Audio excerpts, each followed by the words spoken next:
How did you first hear about projecting possibilities? I'm pretty sure I'm on the email list for the Helms Design Center, and I did a project last October where I had an installation in the atrium space there.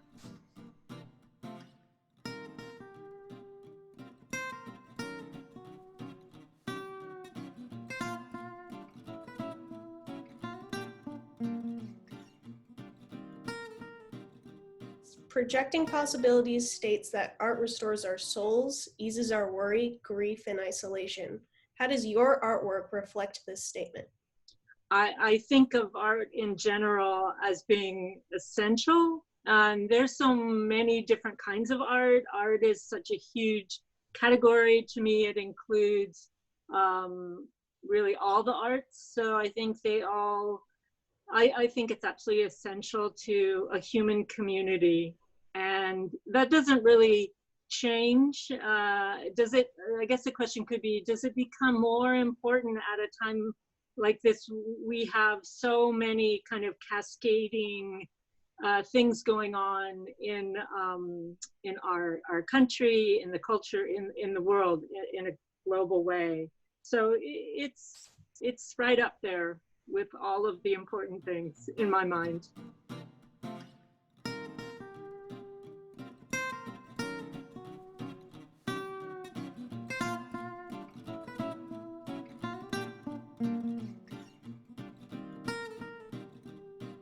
How do you think projecting your artwork adds to its meaning for both you and the viewer? And also, have you considered displaying your work this way in the future?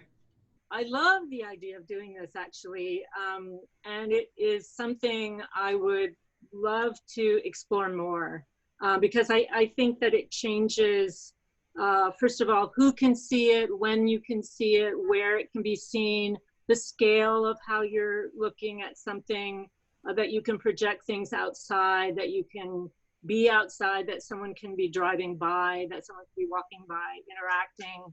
So it really removes things from a kind of inside space. Not that all art is necessarily displayed that way or shown that way. But one of the things I really loved about taking my work and kind of fitting it to the format of the template. They sort of gave you a template of the storefront of the building.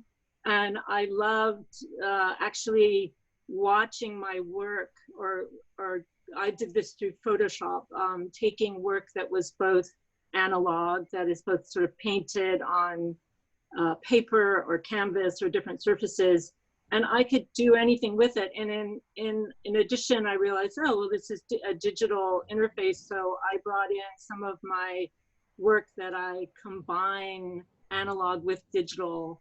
And I would say the only thing that I would love to do on top of this would be to make it move in some way.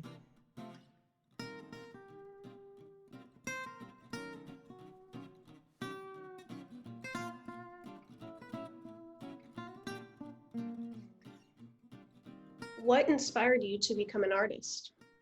Yeah, what inspired me? I mean, I've always been drawing for my whole life. Since I was a kid, I loved to draw. And I think sort of artists, like many, I think many people have creativity. I think most people have that. So the question is really, can you continue it through your life? It isn't even so much, do you make your living this way or any of that. It's more like, how do you just continue this throughout your whole life? Because it's an expression of sort of who you are, of how you're seeing the world.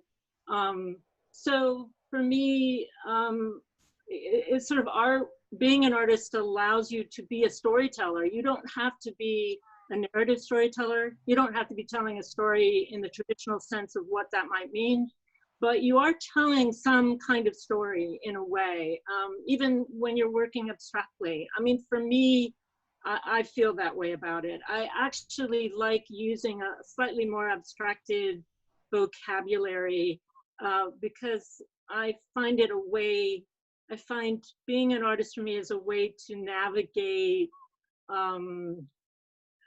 being in spaces that are not just very literal, you know, where we're just being very rational, where we're using our mind, where we're paying for groceries at the store. We're operating in this place of imagination, and that is, to me, essential. What artists have been your greatest inspiration? That's always a hard question, because it's an ongoing exploration. I think we're always exploring more and more artists, always learning about artists. So, I mean, it's everyone from the work of Matisse as one person probably throughout for probably a very long time in my life. I was in love with that work because of the color exploration. In particular, I felt such a resonance with it. But I love the work of the G's Bend quilters, you know, that work, which is from a community, kind of was an isolated community in Alabama. It still exists. But so quilts to me are really beautiful forms, can be. I like to explore many different areas. You know, music can be very, it can be very inspirational as well. So it's not so much about like one particular person. I probably have a very long list of people, but I guess I just would say the inspiration comes from all over, and it's ongoing. I'm right now really interested in reading about mushrooms and fungi.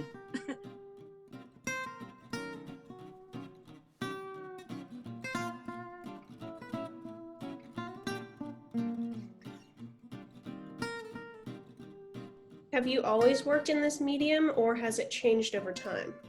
It changes all the time. I always work in a lot of different kinds of mediums. I like to try and work in things I'm less familiar with. I think that's really important.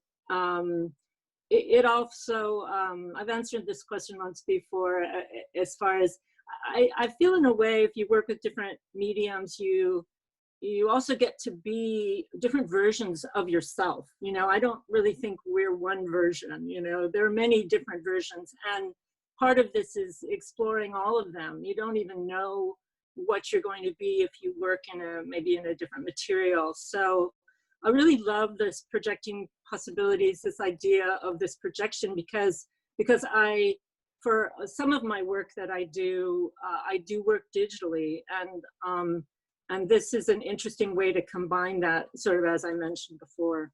What are you currently working on? I'm kind of working on this too. So I just finished up a really big commission project that was a mural for several murals, actually, like multiple pieces for Seattle Children's Hospital that will be, it's a building for a new building there. And so I worked on that project for the whole kind of first part of the quarantine period. And now I've kind of dived back into some of the artwork projects that I've been doing. So one of them, as I mentioned, I've been reading a lot about sort of botany and plant forms and plant life. And I'm interested in seeing the ways in which that might kind of come through in the work that I'm doing. So I have a kind of series that I'm working that's sort of based off that. Where are you from, and where did you go to school to train? So I'm from Oakland, California. I was born in California, and I have been living in Los Angeles for many, many years. Probably lived in Los Angeles longest. I went to UC Santa Cruz for some time, and UCLA.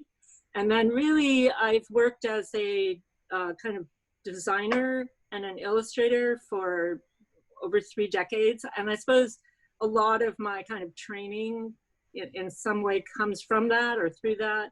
And then in addition to that, at some point, I just began kind of to paint again at some point in time along that way. And so I'm still sort of I still jockey back and forth between that. Well, thank you so much for this interview. Thank you so much. Fantastic. great questions, and good luck to you all. And yeah, great. It's a great project. This is fun that you're able to participate in this way. All right. Well, thank you, Sarajo. Bye. Thank you. Bye-bye. Thank you.